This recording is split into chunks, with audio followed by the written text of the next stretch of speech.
Bem-vindos a mais uma breve introdução a um jogo. O jogo que eu escolhi hoje para falar é o Cave Evil. Como podem ver aqui pela caixa do jogo, tem uma ilustração muito sugestiva. O Cave Evil é um jogo de controle de área, de exploração, de gestão de recursos e de conflito direto. Tem algumas nuances de wargame, mas não é um wargame. Portanto, é um jogo que tem imenso conflito direto. Portanto, uma das coisas que eu quero chamar a atenção para já é para não usarem este vídeo para aprenderem o jogo. Eu não vou explicar regras, eu vou apenas dar-vos uma noção de como é que o jogo funciona para poderem ter uma pequena ideia e verem se é um jogo que pode ser do vosso agrado. Portanto, antes de tudo, temos aqui o tabuleiro que é esta zona toda que aqui está. Quero antes de mais informar que o tabuleiro que vem com o jogo não é de cartão, é um tabuleiro de papel. Portanto, como podem ver, isto é papel. Okay? Portanto, ficam já com esta informação. Para quem gosta de componentes bonitos, é um tabuleiro de papel. O jogo tem toda uma ilustração a preto e branco. Portanto, tudo o que está em cima do tabuleiro são peças que são a preto e branco. Portanto, neste caso só tem um lado, tem informação no lado, mas ambos os lados são usados, que eu já explico como. E neste caso tem aqui algumas peças que formam aquilo que nós chamamos uma necrópole, digamos assim. Uma necrópole para os 4 necromantes que acordaram depois de eras adormecidos e acordaram devido a este buraco, a este abismo que aqui está, um abismo negro que emana energia mágica maléfica e que causou com que necromantes esquecidos pelo tempo acordassem da sua morte e se tornassem em mortos-vivos. Portanto, é um tema muito nada kid-friendly, não é um tema familiar de todo. Podem pensar neste jogo como um álbum de heavy metal ou de dark gothic metal, se quiserem. Portanto, podem ouvir uma banda sonora de metal se quiserem enquanto jogam este jogo. É sempre temático. E eu gostaria que pelo menos tivessem noção de que este jogo não é de todo um jogo adequado para menores de 16 anos. Não tanto pelo jogo em si, mas porque a ilustração pode ferir algumas suscetibilidades. Portanto, eu vou mostrar-vos aqui alguns exemplos menos agressivos, mas vocês já podem ver aqui por este baralho que realmente não é propriamente uma coisa muito familiar. Okay? Portanto, o jogo processa-se em 4 fases distintas. Para ajudar, eu tenho aqui um player aid, um marcador de ajuda, neste caso uma folha de ajuda. Esta folha que aqui está é a parte de trás do livro de regras, portanto isto pode ser fotocopiado por múltiplas pessoas. E uma coisa que é importante perceber são as fases de jogo. O jogo funciona, como eu disse, com 4 fases de jogo. A primeira fase é a fase de combate.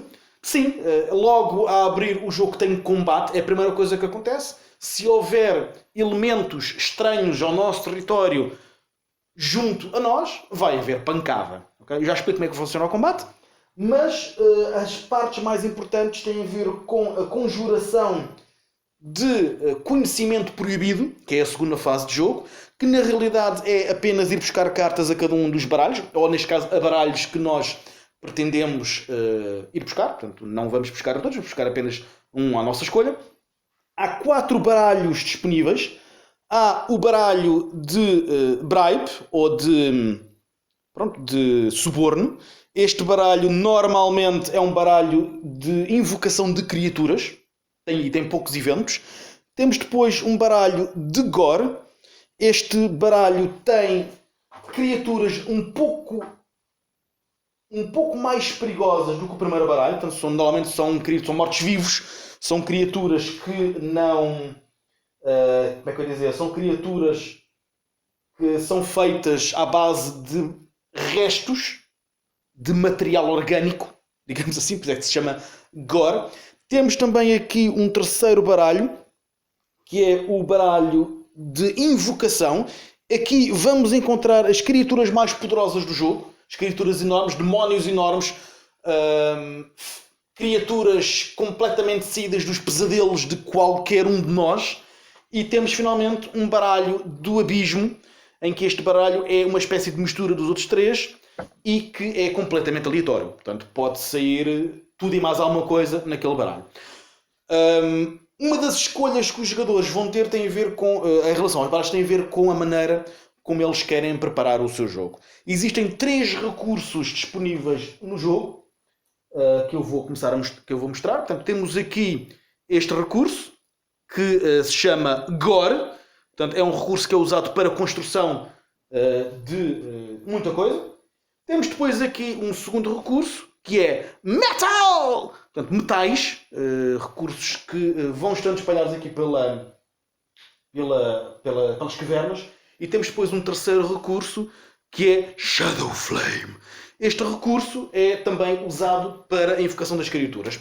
E agora pergunto a vocês como é que as criaturas são invocadas. Todas as criaturas que aparecem vão ter aqui em baixo um custo. Portanto, como podem ver, esta criatura tem um custo de 3 de metal, 2 de gore e 3 de Shadow Flame. Portanto, quando se vão buscar cartas, nós temos sempre a possibilidade de decidir se ficamos com elas, para podê-las colocar na mão e mais tarde invocar quando tivermos os recursos, ou, pura e simplesmente, podemos decidir se queremos descartar a carta e ganhamos um dos recursos que está aqui. Não ganhamos todos, ganhamos um à escolha e ganhamos naquela quantidade. Portanto, neste caso, ou ganhamos 3 de metal, ou ganhamos 2 de gore, ou ganhamos 3 de Shadow Flame. Okay? Portanto, e é assim que funciona a segunda fase do jogo, que é ir buscar cartas. É possível ir buscar mais do que uma carta por turno. Neste caso em concreto, normalmente o que acontece é que nós podemos ir buscar uma carta a qualquer um dos baralhos ou a qualquer um dos baralhos de descarte. Porque, como eu disse, as cartas podem ser descartadas. Portanto, vamos imaginar que esta carta tinha sido descartada, o que significa que a seguir podemos ir buscar uma carta ao descarte, mas neste caso já não a podemos mandar fora por recursos. Temos mesmo de ficar com ela na mão. Okay? Portanto, é uma das nuances do jogo, é a gestão dos recursos. E toda a gente sabe que um jogo que tem gestão de recursos é um Eurogame. Toda a gente sabe disso. Todos os baralhos funcionam da mesma maneira. Portanto, neste caso posso mostrar-vos que temos aqui metal e gore. Mas nem todos os baralhos têm os mesmos recursos. Portanto, o baralho de invocação, desculpa, o baralho de suborno, aliás, tem sempre, em todas as cartas, tem sempre o recurso de metal. Portanto, se procurarmos metal, o mais certo é irmos ao primeiro baralho, ao baralho de suborno, porque vai ter garantidamente metal. O segundo baralho, que é o baralho de... Eu disse que isto era um baralho de Constructs. Vai ter sempre gore. Portanto, aliás, como podem ver aqui por esta imagem, vai ter sempre gore em todas as cartas. E o terceiro baralho, que é o baralho de invocação, vai ter sempre Shadow Flame, como podem ver ali. Okay? Portanto, estes 3 baralhos têm sempre, cada um deles, um recurso específico para o caso de procurarem, que podem ir buscar. O baralho o abismo é um baralho completamente caótico. Portanto, pode ter os 3 recursos, pode ter apenas um, pode ter criaturas, pode ter objetos, pode ter eventos. Portanto, é um baralho que é uma mistura dos outros 3. Nunca sabemos o que é que vai sair dali. Portanto, no entanto, é sempre um baralho que dá coisas mais poderosas. Portanto, mas se quisermos jogar de uma forma um pouco mais para o risco, um pouco mais aleatória, pode não correr bem. Okay?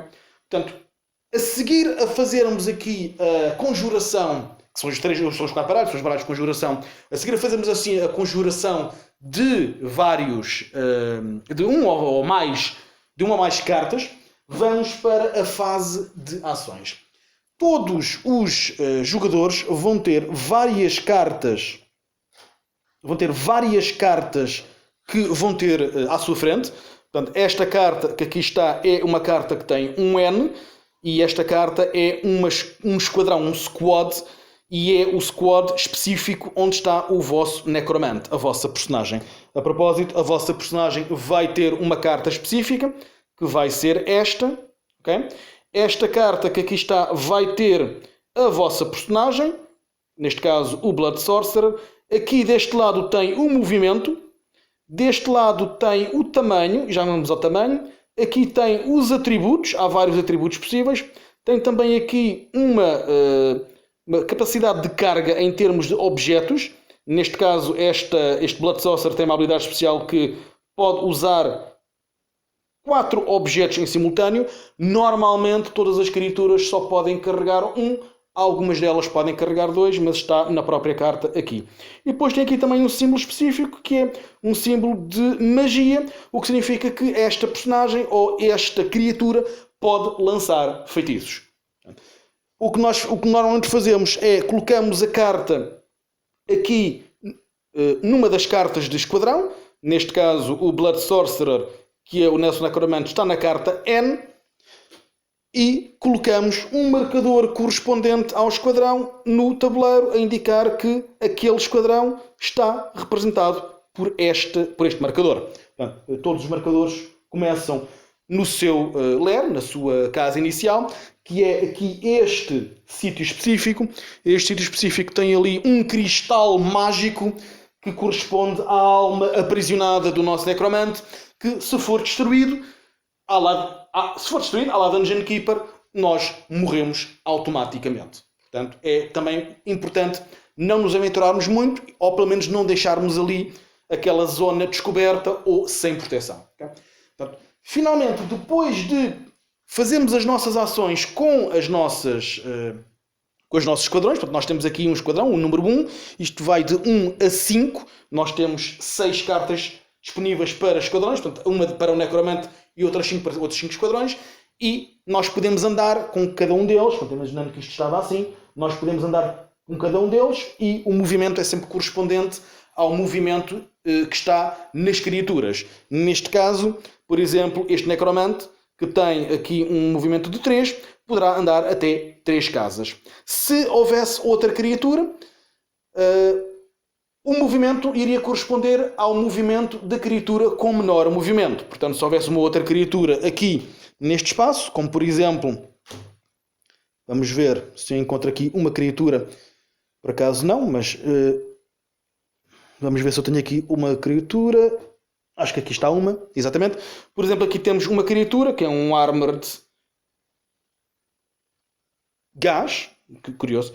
Temos aqui uma criatura que tem 4 de movimento. Neste caso, se colocássemos esta criatura no mesmo esquadrão do Necromante, estes 4 de movimento, na realidade, passavam para 3, porque é o movimento da criatura que tem menor movimento que conta. Se houver mais do que uma, elas não acumulam, elas simplesmente é um menor movimento. Portanto, também temos que ter cuidado com essa gestão em termos da informação que nós temos disponível nas nossas cartas. Finalmente, depois de fazermos ações com todas as nossas tropas, digamos assim, passamos à fase de eventos. Todos os baralhos têm uma quantidade maior ou menor de eventos. Vai aumentando a quantidade de eventos mediante o baralho em si. Eu vou dar-vos aqui um exemplo. Um evento normalmente é uma carta que aparece assim, uma carta que aparece de lado, okay? E diz aqui em baixo o que é que acontece e seguimos as instruções que estão na carta. Pode dar-se o caso de tirarmos múltiplos eventos no mesmo turno, porque se nós vamos a um baralho e os eventos estiverem todos seguidos, nós vamos ter de guardar os eventos até acabarmos o nosso turno e a seguir, na fase 4, que é a fase de final de turno, despolutamos todos os eventos em simultâneo. Portanto, por uma ordem específica, pela ordem porque eles saíram, mas eles acontecem todos em simultâneo antes sequer de passarmos para o próximo jogador. O que é que nós estamos a tentar fazer neste jogo? Vai depender um pouco do cenário. O cenário é mostrado por estas cartas que eu tenho aqui. Estas cartas aqui têm do outro lado o que é que vai sair do centro do abismo. Portanto, vai sair qualquer coisa do centro do abismo num determinado tempo e aquela carta, que nós não sabemos qual é até uma certa altura, vai definir o que é que vai sair. Para nós sabermos como é que as coisas... o que é que vai acontecer? nós vamos ter de invocar criaturas. As criaturas que são invocadas, como eu disse, temos de pagar o custo correspondente a uma criatura. Portanto, para invocarmos esta criatura, temos de pagar este custo completo. Portanto, o necroassistente, temos de pagar 3 de metal, 2 de gore, 3 de Shadow Flame. Portanto, temos de ter estes recursos disponíveis para poder invocar esta criatura. Ao invocarmos esta criatura, podemos colocar numa das nossas cartas de esquadrão, numa das nossas cartas de tropa. Neste caso, vamos colocar aqui na carta número 1 e pegamos no marcador correspondente e colocamos num sítio adjacente ao nosso necromante, porque só o nosso necromante é que pode fazer invocação de criaturas. Neste caso em concreto, a partir do momento que este marcador estiver disponível, pode agir independentemente do necromante e fazer as suas ações possíveis. As ações possíveis que podem ser feitas são várias, não são muitas, mas são várias. Temos as ações de necromante, que é a ação de invocação, neste caso chamar criaturas, pagando o custo.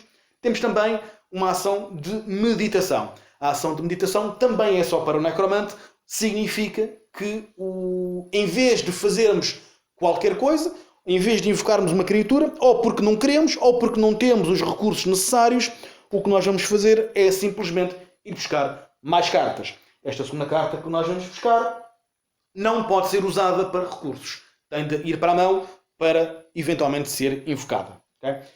Outra coisa que nós podemos fazer é lançar feitiços. É uma ação, é lançar feitiços. Lançar feitiços corresponde a uma ação específica e neste caso, para lançar feitiços, nós precisamos de uma carta que tenha um símbolo de feitiço, nomeadamente esta carta aqui tem o símbolo de feitiço e nós temos de ter uma criatura que também tenha aquele símbolo para que essa criatura possa ou tenha a possibilidade de sequer conseguir lançar o feitiço. Portanto, estas cartas vão estar na mão e nós vamos decidir o que é que nós queremos fazer com elas. Normalmente as cartas de lançar feitiços não têm recursos. Deixa-me só confirmar. As cartas de feitiços não têm recursos necessários. Não, por acaso têm. Peço desculpa pelo engano. As cartas de feitiço também têm recursos. Normalmente estão todos aqui em baixo. Portanto, para lançar este feitiço é preciso pagar o que está ali em baixo. Portanto, isto é um jogo em que não é fácil conseguir fazer alguma coisa. Porque há sempre... Tudo tem um custo. Portanto, e agora perguntam vocês onde é que nós vamos buscar estes recursos além das cartas. Alguns eventos podem fazer invocação de recursos para sítios específicos. Nomeadamente aqui temos uma sala do trono, a número 1. Temos a sala do trono número 3, a número 4 e temos a sala do trono número 2. Os eventos, as salas do trono estão todas numeradas e que significa que os eventos vão sempre dizer sala do trono número 1 aparece X recursos de determinado tipo e por aí fora. Okay? Voltando então às ações, nós temos então, portanto, além de lançar feitiços, nós temos também outra ação que é fazer uma escavação ou colapsar um túnel. Fazer uma escavação é engraçado porque para já nós precisamos de uma criatura que tenha capacidade de escavação. A criatura que tem capacidade de escavação, por exemplo, o Necromonge, com que nós vamos começar com o Necromonge, que também tem os seus atributos. Este Necromonge também vai ter a necessidade de ser invocado, portanto custa 1 de cada. E temos aqui este símbolo que tem aqui uma picareta, significa que, e tem ali um pequeno número 1, significa que este Necromonge pode escavar. Como é que o Necromonge escava? Portanto, tem de estar o seu marcador, tem de estar junto a um túnel que ainda esteja por escavar, por exemplo, ali. Portanto, pode estar a escavar aqui ou pode estar a escavar ali. E nós vamos executar a ação, que é escavar. Ao executarmos a ação, nós vamos ter necessidade, agora chamo a atenção para um quinto baralho que há, que é o baralho de escavação. Este baralho, o que nós vamos fazer, como podem ver, é a escavação de túneis, como tem aqui a carta. O que nós vamos fazer é, vamos colocar esta carta ali, vamos colocar-lhe em cima 3 marcadores destes. Estes marcadores que aqui estão são marcadores de escavação e toda a escavação leva 3. Então, nós vamos colocar ali 3 marcadores de escavação e na próxima vez que aquela tropa ativar, ou que aquela criatura ativar, a única coisa que ela vai fazer, se quisermos continuar a escavação, é retirar um marcador destes.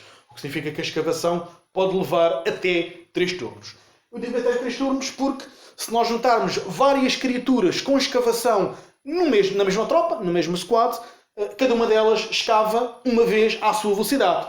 Portanto, se colocarmos uma criatura que tenha 1 de escavação juntamente com outra que tenha 1 de escavação, eles vão escavar 2. Significa que em vez de tirarmos 1, tiramos 2, porque aquele esquadrão ativou. E se eventualmente conseguirmos ter criaturas que consigam escavar 3 ou mais, nomeadamente 4, por exemplo, 4 ou mais, a escavação é automática. A escavação a seguir, o que nós fazemos é viramos a carta.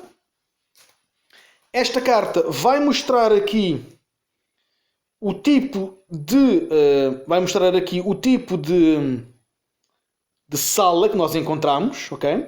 Tem ali o formato da sala, portanto este formato corresponde a este marcador aqui, como podem ver, portanto corresponde a este marcador, podem ver assim, certo?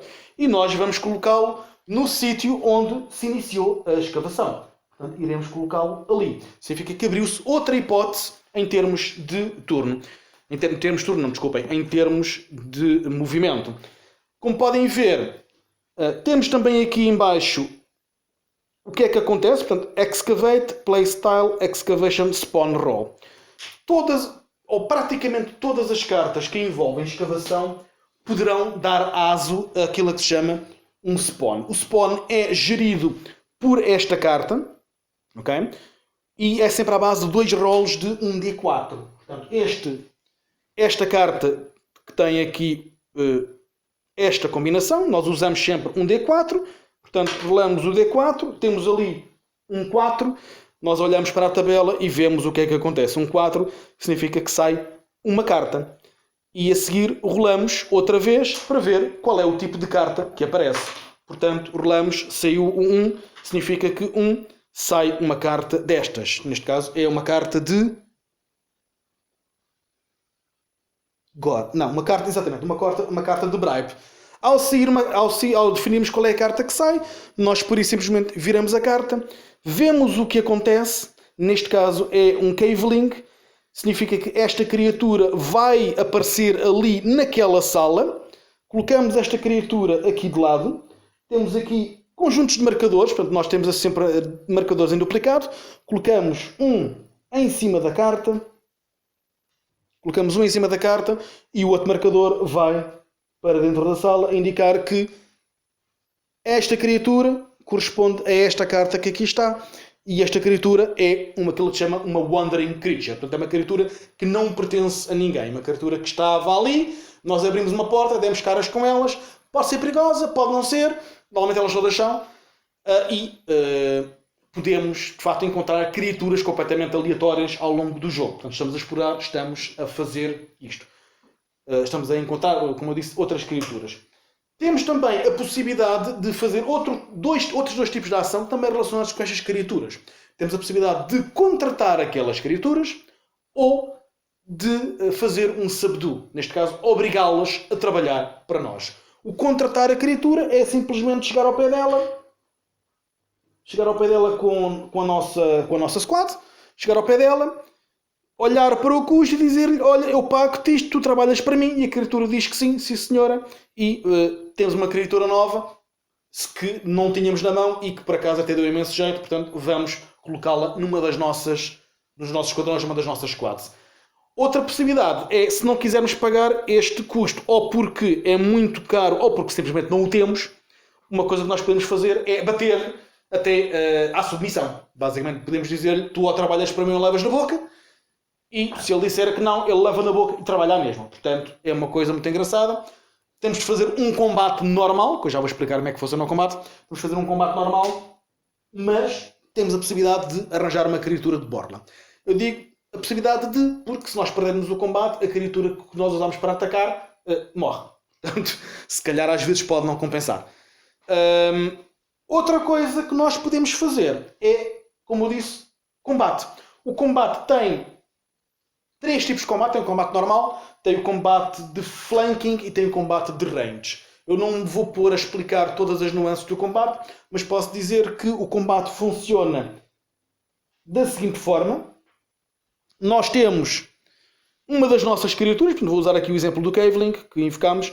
Todas as criaturas têm aqui estes atributos à volta da carta. Okay?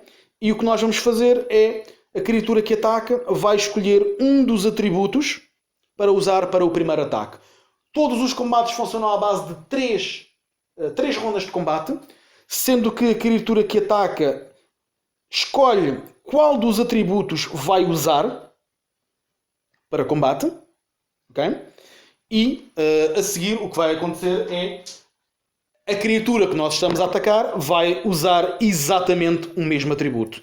Cada um de nós rola um D12, soma o valor do dado ao valor do atributo que estamos a usar e quem tiver mais ganha essa ronda de combate. Como eu disse, a ronda de combate funciona à base de 3 rondas, neste caso 3 combates.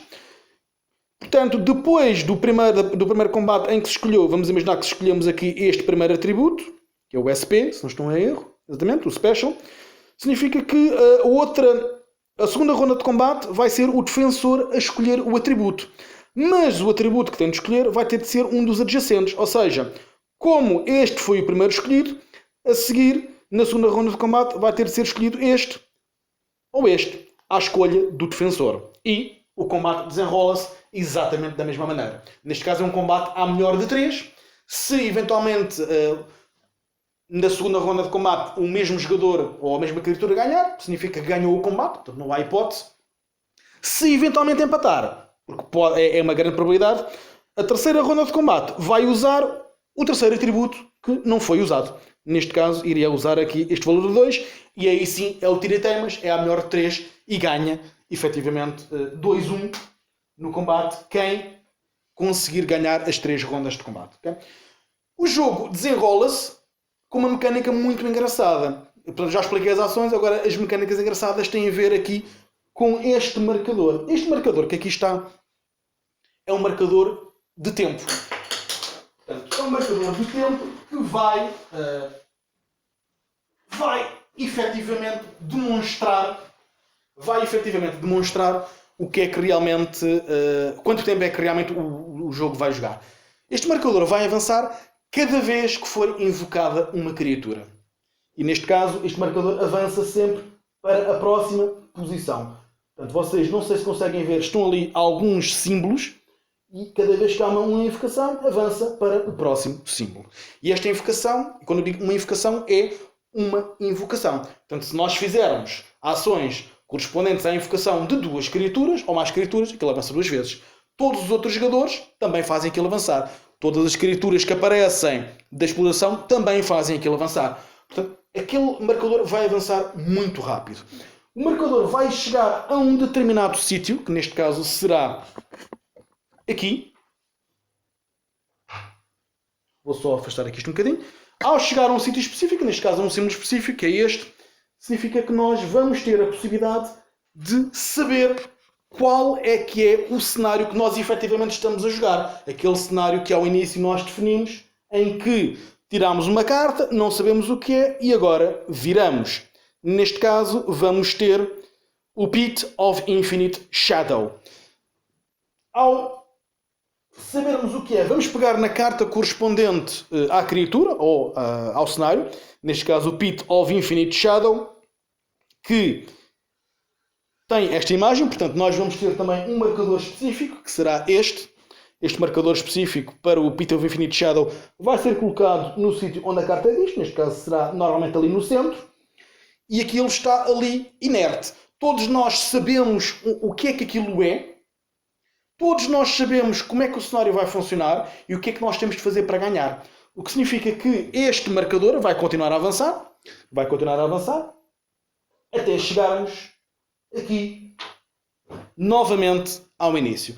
Quando chegar novamente ao início, normalmente o cenário vai ativar, ou seja, a carta correspondente ao cenário vai começar a fazer coisas.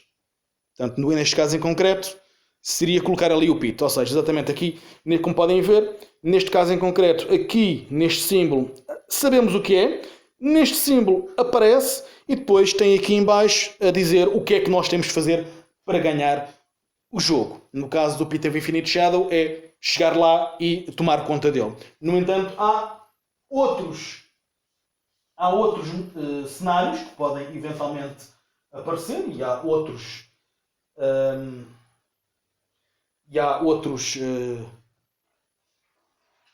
como é que eu ia dizer? Sim, outros cenários, era o que eu estava a dizer. Há outros cenários, nomeadamente temos, portanto, aqui, vamos ver se eu consigo mostrar alguns.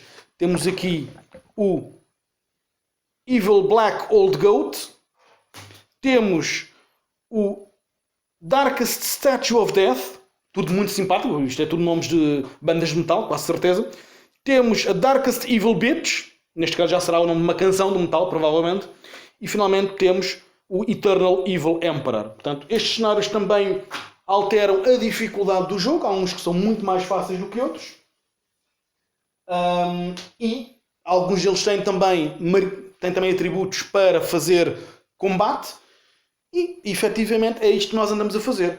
O jogo funciona... Portanto, os eventos vão ajudar a distribuir recursos. Vamos ver se, por exemplo, posso mostrar-vos aqui. Há vários tipos de cartas. Temos aqui, por exemplo, um objeto. Isto aqui é um objeto. E é um slicer que diz aqui um item que é mais 5 para weapon. Ou seja, basicamente este objeto vai...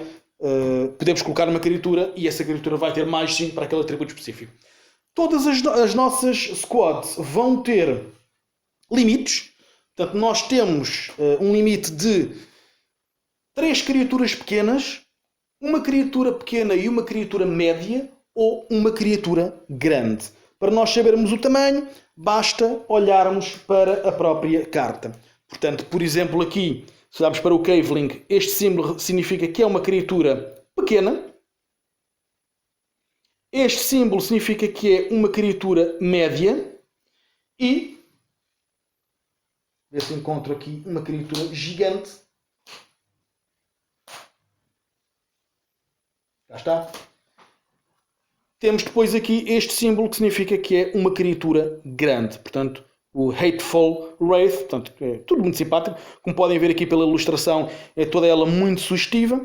E como podem ver aqui também, os atributos vão alterando. Portanto, está também aqui uma camada de estratégia interessante. Porque, por exemplo, se nós escolhermos aqui o atributo maior, o 18, eventualmente acabamos por ter de ir parar ao 7 para um dos combates, com a possibilidade de podermos perder esse combate. Okay? Portanto, o jogo é isto. O jogo não tem muito que saber. Tem muitas regras e muita informação, mas não tem efetivamente muita coisa que seja difícil de perceber. Vamos explorando, vamos colocando mais salas no tabuleiro. Podemos fazer inclusivamente isto. Temos ali uma outra sala. Portanto, este espaço acaba por juntar-se àquele, portanto significa que são duas salas adjacentes e por aí fora. O baralho de exploração tem vários tipos de... vários formatos de salas. Portanto, podem ver aqui, tem este formato. Isto é um Throne Room, Excavate, Playstyle, Spawn Roll, If card, Place Card, On Pit of New Tile. Any monsters go to excavators. Portanto, a própria exploração diz efetivamente o que é que acontece quando abrimos a sala. Portanto, e o jogo é isto. Nós vamos estar aqui a fazer este jogo. É um jogo que, como eu disse, o objetivo final depende um pouco do cenário. Portanto, há 5 cenários possíveis, uns mais fáceis que outros, como eu mencionei. Depende um pouco do cenário. É um jogo que tem muita interação direta. Isso não há a mínima dúvida. É um jogo que tem um elemento grande de sorte, não só nas cartas que saem, que podem ser mitigadas, porque bom, nós podemos usar as cartas para ganhar recursos, mas é também um jogo que não é fácil de explicar, porque é um jogo que tem muitos conceitos estranhos. Por exemplo, este conceito de nós termos, por exemplo, o movimento, portanto, uma criatura com movimento 2 já passa por cima de uma criatura com movimento 3, só que é uma criatura grande. Depois todas as criaturas têm uma habilidade que é única, ou seja, isto pode inclusivamente alterar também as regras base do jogo. Portanto, esta regra passa por cima das regras base do jogo. Portanto, há aqui várias coisas, há muita informação a ter em conta e há também a possibilidade de haver uma adaptação tática à maneira como o jogo se está a decorrer. E obviamente que nós não podemos simplesmente estar no nosso canto a gerar recursos para fazer invocação porque os outros não nos vão deixar sossegados. Isto é um jogo de convite direto, é um jogo que não vai ter hipótese de nos deixar sossegados. Portanto, e neste caso, como eu disse, é um jogo que é muito interessante. É um jogo que não tem, não é muito conhecido porque efetivamente não está muito inacessível. É um jogo que é muito inacessível. Eu acho que este jogo não saiu para venda em loja. Este jogo só está disponível. Acho que teve um Kickstarter há alguns anos e só está disponível diretamente no site da editora. No entanto, a editora é americana, o que significa que, além dos portos de envio serem levados, provavelmente ainda vão ter de levar com os portos alfandegários. No entanto, se for um jogo que possa agradar, vai ser uma experiência muito, muito interessante. Há ainda uma outra coisa que eu não falei, porque estou só a mostrar-vos aqui o jogo base. O jogo tem também regras avançadas, em que nós podemos colocar protetores. Os protetores são criaturas ultra poderosas que aparecem em salas específicas. As salas específicas vão ser colocadas aqui no baralho de exploração e quando sai uma sala específica, ela diz mesmo que vira uma carta do baralho de protetores e coloca dentro dessa sala. Os protetores são muito, muito, muito fortes. É mesmo... vou ver se consigo mostrar. É mesmo uma situação de alguma complexidade e é um pouco perigoso. Vou tentar mostrar-vos aqui um que tenho aqui. Portanto, temos aqui um insectoide fungaloide. Eu sei que o nome é estúpido, mas pronto, é um insectoide fungaloide, parece um nome inventado por um puto de 6 anos. E normalmente tem aqui atributos altamente perigosos e tem habilidades muito complicadas. Por exemplo, aqui tem o Activate Power. If a squad comes within 3 space range, roll D4, 1 a 2, Fungaloid remains asleep, 3 a 4, Fungaloid moves and fights. Portanto, basicamente, eles, como podem ver, são atributos muito fortes. Nós também podemos ficar com ele, portanto, podemos bater-lhe até ele aceitar trabalhar para nós. Portanto, é mais ou menos assim que o jogo funciona. Muita pancada, isto é um jogo de muita pancada. E é também um jogo de muita estratégia e muita tática, porque nós podemos ter uma estratégia ao longo do jogo, mas de repente o cenário diz-nos que afinal a nossa estratégia não serve. E nós vamos ter, efetivamente, de nos adaptar. Portanto, vamos ter de ter uma questão tática. Só para mencionar aqui umas últimas coisas, antes de fechar, como eu disse, cada uma das Throne Rooms vai ter ali uns marcadores. Estes marcadores servem apenas como referência a eventos que dizem para fazer spawn de coisas e dão uma Throne Room, dão a sala número 1 ou a sala número 4 e diz mesmo para colocarem na sala número 4 qualquer coisa. Vou ver se consigo encontrar um evento desses. Por exemplo, temos aqui uma carta interessante que é um Unholy Blessing.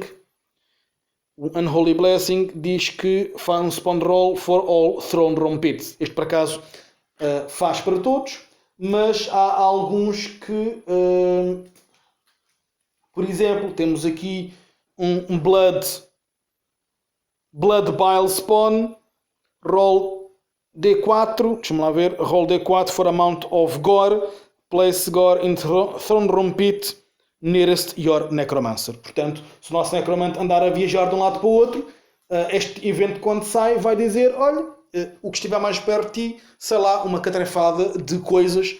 Portanto, é também um jogo que faz coisas aparecer de forma aleatória. Portanto, se for um jogo que se esse tipo de situação não agradar, não vos agradar, portanto, ficam já informados que é um tipo de jogo que faz muito isso.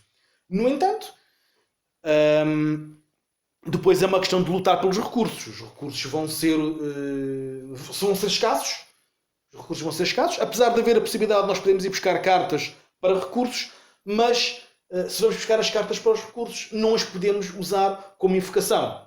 Não podemos criar um exército para ir bater nos outros. Portanto, o que fica ficamos um pouco à mercê dos outros jogadores.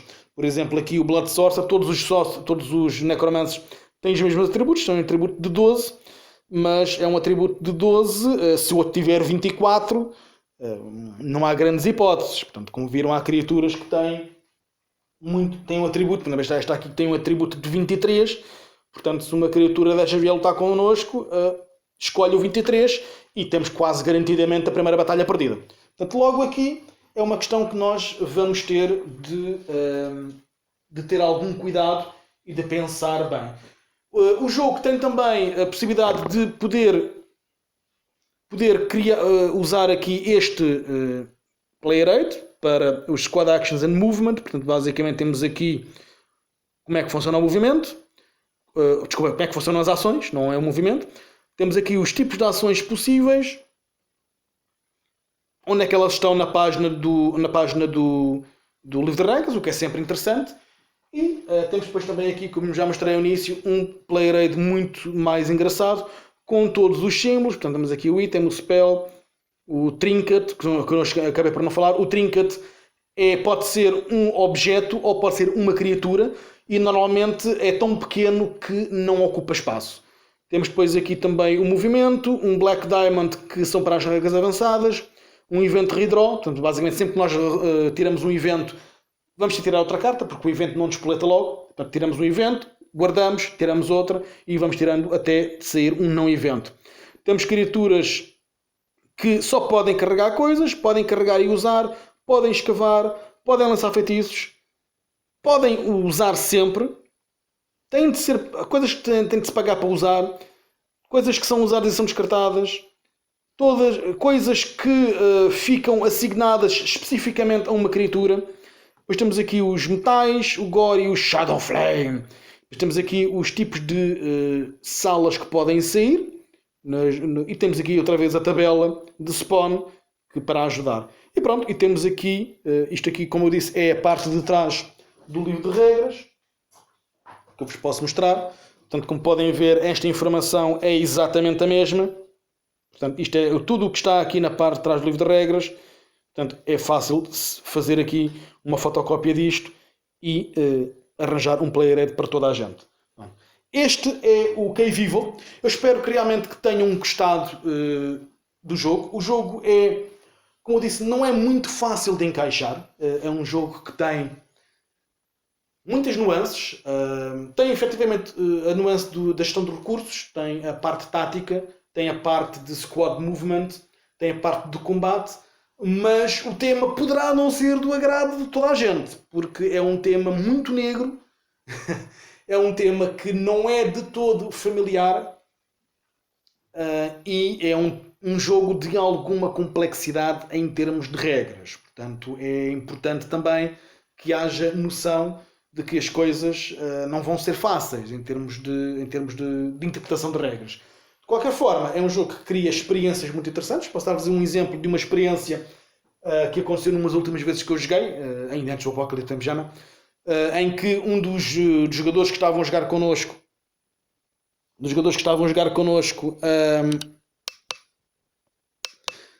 abriu uma sala e nessa sala estava um protetor. O protetor, a primeira coisa que fazia era, obrigatoriamente, comia uma small creature que estava naquela esquadra, naquela squad, digamos assim, naquela equipa. E a seguir atacava. Portanto, o jogador não só foi obrigado a sacrificar uma criatura que tinha guardada precisamente para aquilo, portanto, atirou diretamente para a boca do bicho. O bicho, como ainda ficou com fome, portanto, foi atrás dele e comeu. Portanto, e o jogador foi eliminado. Este jogo tem também a possibilidade de eliminação do jogador, mas é raro e depende um pouco também. A eliminação do jogador depende se nós não tivermos cuidado com o nosso necromante. Portanto, se o nosso necromante for eliminado, o jogador é também eliminado. Portanto, o objetivo, obviamente, não é andar a combater com o necromante, é andar a gerir as suas tropas, andar a gerir as suas invocações, invocar mais tropas, gerir recursos. Portanto, é para isso que serve o necromante. Não é para andar à porrada, mas às vezes, se tiver de ser, lá vamos nós ter necessidade de fazer isso, tá bom? Pronto, este é o Quem Vivam. Eu espero que tenham gostado. Qualquer questão é só perguntar ou deixar um comentário. Até à próxima!